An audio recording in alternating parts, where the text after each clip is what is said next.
Hi friends, welcome back. I am DJ Montague and today we are going through a early access SUPERVIVE tier list. Now this is the first tier list I will be doing for this game for the most recent patch, which is the pre-alpha patch, and also will go into like open alpha, NDA release. And every time there is a big meta shakeup, we will be doing another tier list to make sure you're informed and you can complain about what's OP. I make your life easier. I know, I'm great. Let's get into it. This is how I like it. So, first and foremost, I want to explain my personal view on tier lists. This is an old fighting game view on the way tier lists work. This is ease of access versus effectiveness. Now, I'm looking at these characters where everyone is on an even playing field, not playing optimally, but the ease of access into the character itself, and also how effective they are played on a mid-level. Now, this tier list completely changes when you're talking about the best players in any specific role, but that's how a tier list should work in my opinion. We will do a full tier list when it comes to the best characters versus like the best players in the game. Let's say like a high skill cap tier list, but for you, probably just getting into SUPERVIVE, this is going to be perfect for you. First of all, we'll start off with Bishop, aka Rocket Jumper was the previous name. You might hear that floating around from time to time, but currently I have Bishop at a B tier. Now, I think that she has great poke and it's a lot easier to hit than most other ranged characters, but the rest of her kit requires her nearly to be in melee, with her punch and her ult actually throwing her nearly into melee. So she has an issue there, but her mobility is still decent and you could still kind of bunny hop with her when you're dashing backwards and shooting towards an enemy. So you'll be able to get out of situations a little bit easier and still apply pressure while being pressured yourself. But she doesn't have the complete like escape potential of something like a Celeste or Joule, and the damage that she outputs requires successive hits rather than just dumping damage onto somebody. You will hit once with your left click, and then hitting another left click will increase the damage of your rocket. So if you do like perfect combos of like a left click into a punch into another left click after you bounce them off a wall or off of a tree or something like that, you could do quite a bit of damage, but it's a little bit more finesse and it puts you into melee range. There are a lot of situations where Bishop can do tons of damage. You hit a two-man ult into a punch into a wall, into some rockets. Yeah, that's awesome. But those situations aren't as readily available for the mid-level player in SUPERVIVE. So we're putting her at B tier. Next up, we've got Brall, aka Ronin, or as I like to call him, Bronin. I would put Bronin in the A tier. I think he's not only one of the funnest characters to play currently in the game, but also pretty effective, even at mid tier in the current meta. Now, he has shifted a lot in the previous iterations and testing of SUPERVIVE, and has been known to have a slippery slope because if his numbers are decent, he becomes absolutely oppressive because of how much mobility he does have and how much damage he can output. But if his numbers are mid to bad, he becomes one of those characters that is rarely picked because of his difficulty. But right now, I think he's in a really good spot, even for mid-tier players to get in and start playing Bronin. He's sick, and he's got great outplay potential, and, you know, not a lot of characters have a stun or an ease of access spike, and he does. His main issue right now is his mana. He's got a lot of mana inefficiencies, and they're all forced into making sure that his melee hits actually hit people to regenerate mana, because he was so mobile that during a lot of matches, a good Bronin player would be able to run away forever, and a team would just never be able to catch up to him. So, like I said, right now I think he's in a good spot. His only issue is mana. Once you get control of that as a new player or mid-tier player or somebody that's just getting into SUPERVIVE, you're going to have a good time with Ronin. Highly recommend. Also, I main him. I'm biased. All right, next up, we've got our first S tier. We have Felix. Felix, aka Firefox, is one of those characters that, again, is like Brall, where if his numbers are really good, he absolutely dominates matches and is completely oppressive. He is closer to a melee than most other characters in the game, but still has some range capability. Also, he just does so much damage right now, and also has anti-heal easily available in his kit, has 2 dashes on shift, has great mobility on his ult, where you're throwing down nearly a flame carpet and putting yourself into the range that you want to be in. And also he has a really good shield. Like, he's just so strong right now. If you're looking for something easy to play that you just want to just light people on fire and dominate with, Felix is it right now. And I don't think he really has any cons at all right now in the current meta. His dueling capabilities are pretty insane when it comes to most other characters in the game. Also having a shield, where shielding is so very rare. I don't think there's another character in the game currently that has a traditional shield like Felix does. I mean, Oath has a shield like Reinhardt, like he could put up a shield, but it's an actual damage soak shield on a cooldown. So, and it pulls people in. Yeah, no, Felix is crazy. Felix is wild right now. So if you just want to burn people alive, play Felix.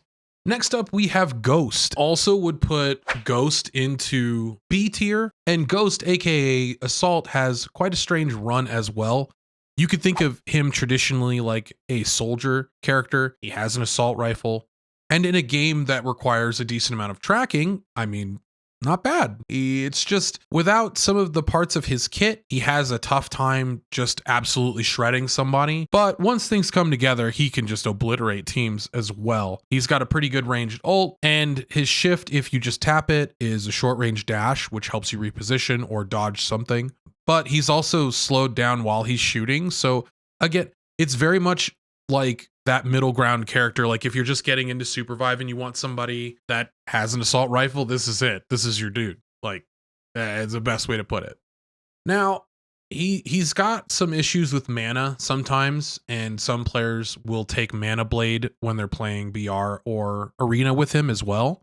He does need to spam his grenade to reposition people and also do more damage. So that is one of the things that I think a lot of Ghost players are running into. While he's sick, he is a little mana hungry sometimes. So I would put him right now at B tier. Next up, we have Huntress, and this is the first of the snipers. Now, if I were to base this tier list on drip, Huntress wins. Look at those shoes. They're the dopest thing ever created in any video game ever. I wish we had those colors in real life. But anyways, we're talking about her abilities. Right now, I'd probably put Huntress at a B tier. And if I were going to move anyone in this list right now, it would be Shrike. And here's why. Now, Huntress is, I think, a decently hard character to play. Again, as a sniper, she's not doing as much damage easily as a Shrike, but she does have a good knockback. She's got good movement where her shift can put her through walls. The only downside is if you are being followed by somebody, they can also go through the wall. But again, your knockback is pretty good. Has a stun component if you knock somebody into a wall. So if you're baiting people through walls with your shift, that's a good way to do it. And also being able to play at range is going to be a benefit when you're just learning the game, of course. But if you're a mid-tier player, I think Huntress is B tier. Her ult is decent, but again, it is like a less effective Shrike. I feel like if you're hitting your shots, like Huntress is cool, but then you should just be playing Shrike because she'll two-shot you. But if you're not hitting your shots and you're just trying to spam, Huntress is far superior to Shrike in that case. Like, she has an insane outplay potential, but again, we're looking at the mid-range. Rain of Arrows is also pretty good as a zoning tool. Obviously, it doesn't do super great damage by any means. And it also has an anti-heal on it, but it's just like it's a big line and you can just like avoid it pretty easily, I'd say, in most situations. So I think she's got a rough time. So like I said, B tier. Next up, we have Joule, aka Storm, our little K-pop rocker girl. Joule falls in this weird category where I like to think of Joule as the LeBlanc of this game. Some of the highest skill cap in the game is in Joule's kit, and with map awareness and movement as good as it is on Joule's kit, I think that she's pretty crazy. She does have some mana issues when you are spamming abilities, but if you know what you're doing, she is incredibly oppressive. She wins most duels in the game, very similar to Shiv or Flex. She's got a really good mid-range kit. The only thing that's like a con for her is that her shift is tied to her damage. She has to do damage with her shift using her stacking mechanism and deleting the stacks with her shift to do burst damage. But then also her ultimate is not invulnerable on the way up, only when she is in the air fully stationary. But it is pretty insane movement nonetheless. And no matter what, you can always find an application for Joule's ultimate. Also, with the new addition of her lightning orbs, she could just peace out whenever she wants or shift around, and you'll see her flying all over team fights. Now, I think in a mid-range game, she is definitely A tier, 100%. She's just like super fun as well, and makes you really feel what SUPERVIVE can be like. Just one of those characters that has an all-around great kit, and if she gets numbers on her side for, you know, a season, she could be absolutely oppressive. So a good character to invest your time into. All right. And the poster boy himself, Kingpin. Now, oh man, it hurts my heart because I love Kingpin, but he is going to be our first C tier character. He is almost required to be in melee range, and he's almost required to go a one-shot build where you stun somebody and then you ult in their face and then they're gone. But then you're also just standing there the entire duration, and 3 people on the opponent's team are just staring at you like, hey man, stop beating up our friend, and then they punch you in the face. But I mean, you can absolutely hook people, cause them to miss position. You can absolutely hook people over the abyss into stuns, into nearly guaranteed KOs. There's a ton of like high skill cap things you can do with him. But again, this tier list is the mid-range. Kingpin at a mid-level play is just sometimes fodder. And it's really sad because he's such a cool character, but I think he also needs to be polarizing, because when you see the insane Kingpins that are just like dashing and blinking out into the abyss while hooking somebody and outright killing key enemies in team fights, that's when you're like, oh wow, that Kingpin is something special, and I would love to play with that person, because that dude just makes games so much easier. But he can't always do that, because then he defines the game. So I'm going to put him in C tier right now for the mid-level. He'll probably go into A tier. I'd probably have a lot of A tiers for the highest skill cap meta, but we'll see.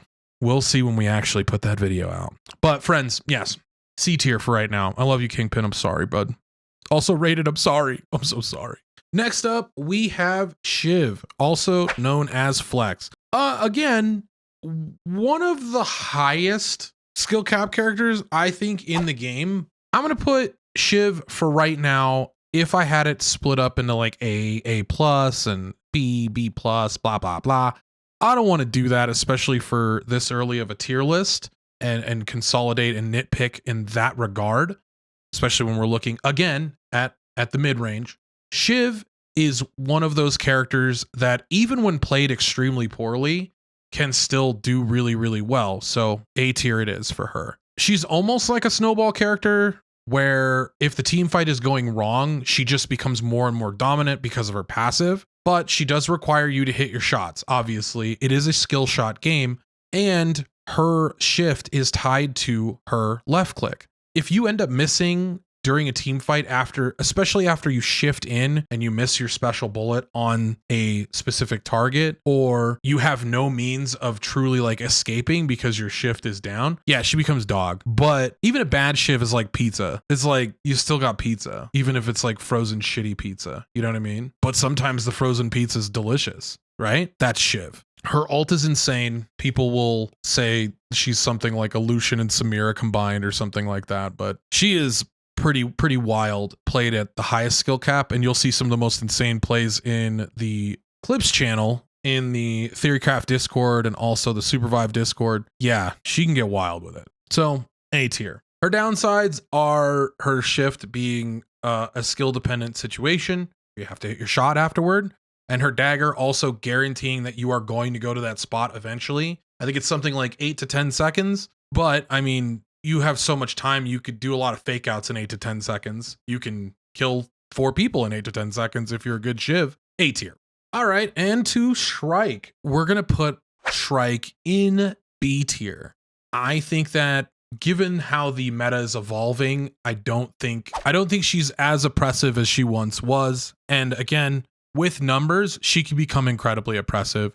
And even Timmy's will get, you know, the double shot or the one shot into an ult, and you're just going to fall over and wonder what happened. But that's the polarizing nature of this character. Now, Shrike is one of those characters, again, very, very polarizing, very similar to a Kingpin.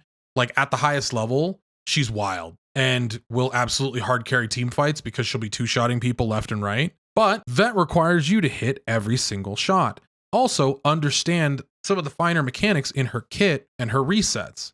Most players will pick up Shrike because they see another Shrike pop off and absolutely destroy their team in 2 seconds, and then wonder why they aren't doing the same. And I'll tell you, it's because her shots are actually kind of hard to hit sometimes. And also, her damage fall off is reverse. So the further away she is from her target, the more damage she is going to do. And if you are up in her face, her shot is a lot thinner than you might think. So you'll have some trouble unless it's a Kingpin or an Oath that's directly in your face. Next up, we've got Elluna, aka Seraph.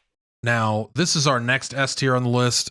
Spoiler alert, Elluna's crazy. Like, especially in mid-tier play, like, holy shit. You can absolutely hypercarry games because of people not understanding mechanics fully. Elluna can pick up wisps, and in a game where poke is definitely prevalent and you are easily able to step on your own wisps, and then a character like this can reposition those wisps into a safer area and complete the res. She does so much for a team without actually LMBs, and then also has the rest of her kit on top of it, which is a great ass heal and also a root that you can throw onto targets. Now the root activates a little bit later, but if you are floating over the abyss and you charge up a root, shoot it behind you at some target that's chasing you, and they have to deploy their glider to try and stay afloat, the root lasts long enough for them to KO in the abyss. So there's a lot of cool outplay potential that really isn't all that difficult on Elluna. It just requires you to be knowledgeable. Also, one of the most insane ults in the game if you're not prepared for it. If you down a target on the Elluna's team and the Elluna just presses R and clicks on that person, they will start the res process as a wisp. And if you don't stomp that wisp at that point, like end that person, Elluna will resurrect that person at full health. Now, the Elluna ultimate isn't super great when the person is actually alive and moving around as a character, and it requires Elluna to stay in a specific range, but Elluna can pick up an easy target and then ult on another target and just kind of float around that area and dodge skill shots until both of those people are up and available. And unless you have a lot of dive, it's really hard to take an Elluna down. And Elluna's got good mobility. So it's just like everything that anyone else can do, Elluna can do. And on top of that, interacts with wisps very easily. And then we go over and get sad because I put Oath in C tier. Oath is one of those characters that has all the tools, again, similar to a Kingpin, to absolutely dominate team fights. And one of the best ults in the game, with its massive area, but it also is decently difficult to aim because any sort of rock or any sort of uneven terrain will stop the ult from progressing. You have to know how to aim Oath's ult for it to be effective. Also, if people try to run backwards through it is when it does its maximum damage. Otherwise, people just run to the side and just walk out of it and then counterattack Oath. And he doesn't always win duels easily. Most characters in the game in a 1v1 setting, if you take the time and grind out an Oathbreaker, it's not going to be that hard. You could stand on his heal as well. It heals enemies, but it does have a really cool component of going where the hammer goes. So again, another high skill cap thought process of Oathbreakers. You're going to be throwing your hammers trying to do stuff at range. Also, you're going to be holding your hammer while your shield is up to try and bait people into your team to attack. Or if they're having a tough time breaking through your poke line. You know, Oath is great for these things of causing people to make decisions, but the decision can always be to just target the Oath and destroy his shield. And what does he do? Just stand there, and he's a massive target. And unless he goes in as an initiation, he kind of just gets run over sometimes, even though you can have awesome combos with him. Still a tough character to play. One thing that I do like about Oath a lot is that in higher tier games, you don't see as many people stomping wisps, especially in the middle of team fights. Oath, before he dies, can throw a heal down below his own feet and start the res process on his own wisp with some little, you know, cheeky timing, but it's cool. Another high skill cap thing, but again, lands him in C tier because of the way I make this tier list. Next up, we have Zeph. Zeph is the mid ground of the supports, I think. Elluna can heal for a ton. Zeph can heal for more, and he can heal through walls at level 3 heal, which I think is a must take, but also is much better than Oath in terms of ease of access. You're just alternating between left click and right click. You're not really weaving any timed skill shots all that much. And also you're safe in most situations, and your ult is a pendulum. It heals every target it touches that is on your team, and also starts the res process on wisps, and then also knocks back all enemies that are hit and does damage. So you have this incredible team fight tool in this character that is just a line skill shot, and it's pretty huge. So you're probably going to hit the target that you're looking for. The only issue Zeph has is that his shift is decently difficult to use in conjunction with your team correctly. Now, you could use your shift, hold it down, have your whole entire team stand on you, and you're like, we're all going in, boys. And then you shift in, and then your team just gets like counter Oath ulted and wiped, or counter Void ulted and wiped, or counter Celeste ulted and wiped, or you hit the coolest shift in the world and your Flex is able to freely use her dagger to get out, and your Shrike is like absolutely mopping people, or your Huntress or something like, or probably your Joule, let's be real, is absolutely mopping up a team fight, and you look like a complete god because you hit a good shift. Now, you could also do that with his grenade as well, throwing down a grenade, pulling in 2 targets, they get stunned in the center. It's pretty awesome. And then also being able to throw an ult on top of that.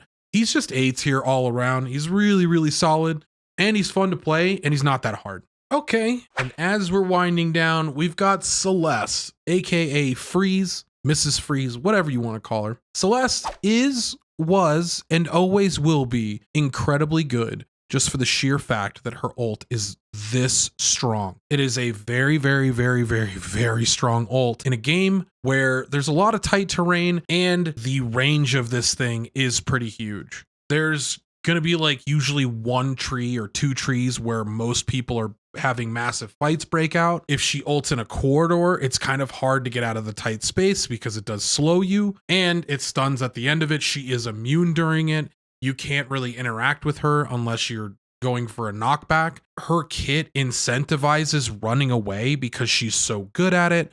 She's got a decently short cooldown on her shift, and she doesn't have terrible mana issues. Now, you can circumvent that obviously with Mana Blade if you do have issues. Her kit all around synergizes with slows, which synergizes with team fights where CC is very few and far between. So she just does everything that a team really, really needs to be successful. You'll see some Celestes that are absolutely insane in this game. I put her in S tier. It's just, no matter what you're doing on Celeste, it's probably the right thing. Her left mouse button, even in shift, is pretty insane. A lot of people that are in poke wars aren't looking as these little bolts curl around cover to like do like slow homing shots on people. And sometimes you can get a slow into a second passive where you're just blowing people up. Now, some people will go after wisps, and you have to go to a specific location to grab a wisp or to stand on a wisp. Celeste loves that because her passive is activated from her left mouse button, and you just blow someone up again. And even if you get the res off, the person that jumps up is probably getting blown up by a passive hit. She is wild. She is absolutely wild right now. And I think undoubtedly one of the best, if not the best character in the game. It's between her and Felix for me. Also, lol, being able to ult while standing on wisps and still continuing the res process while the enemy team completely runs away and can do nearly nothing about it. Like, there's a lot she has. And her wall. Like, I didn't even get to the wall. Holy shit. I am, yeah, no, Celeste is crazy. She's crazy. And we're going to end it on a somber note for our boy Void. He's going to fill out the last of the C tier. Void is one of those characters, again, I do not think he's bad. I don't think Void is bad at all. He just takes a lot of time to master. When Void is played effectively, Void is so cool because he can make so many crazy plays all the time and does good damage through walls if you know what you're doing. So this character can be really cool and really strong, but just in general, in the mid-tier hands, you're going to have an issue with his shift. And that's a big, important part in his kit, is knowing when, how, and where to use your mobility. His mobility is situational. And, you know, once he goes into once you get your passive turned on where you're doing more damage faster and your shift is a little bit faster and your ult is a little bit larger, all that fun stuff. Once all that happens, yeah, like Void is the shit, but it requires you to start hitting shots pretty early in a team fight before that stuff starts happening. Also, his AoE that he puts on the ground is not super great unless you're comboing it. And, you know, when you hit like a 3-man ultimate, yeah, you're going to feel like the greatest Void of all time, but that doesn't really happen very often. So put him in C tier. I feel bad because Void's fun. So that kind of wraps up our first tier list, an entry-level tier list for all you Timmies, Tammies, and they, them, Bammies. I really hope you enjoy SUPERVIVE. It is such a fun game that I haven't really had another game tickle this fancy like SUPERVIVE has since I first played Lost Ark PvP. Right? Which obviously is a very different style of game, but that goes to show like where my channel came from and where my channel is now. I would say that in high praise. Lost Ark PvP was some of the most fun PvP I ever played, and I think that without a doubt, and I don't say this light, SUPERVIVE's PvP eclipses the shit out of Lost Ark PvP. So, also shout out to all the people that sent me footage. Please go back and check out these players of specific characters and go follow them on Twitch or follow them on YouTube. I'll also have links below to their Twitch channels. Friends, thank you for checking out this video. Make sure you like, comment, subscribe. If you think I got a placement messed up, dude, comment. Like, let's talk about it. I have a very different way of viewing video games than other people, so I always like to chat about it. If you think that Void is the best character in the game and I'm a dumb piece of shit, make sure you comment below, specifically that I'm a dumb piece of shit. Leave out the Void stuff because I don't want my feelings hurt, obviously. Make sure you follow me on Twitch, twitch.tv/DJ Montague. We'll be playing SUPERVIVE whenever it's available. Literally every moment that SUPERVIVE servers are available in the US, I will be playing it. And I hope you play too. Thank you so much. I'll see you in the next one. Peace.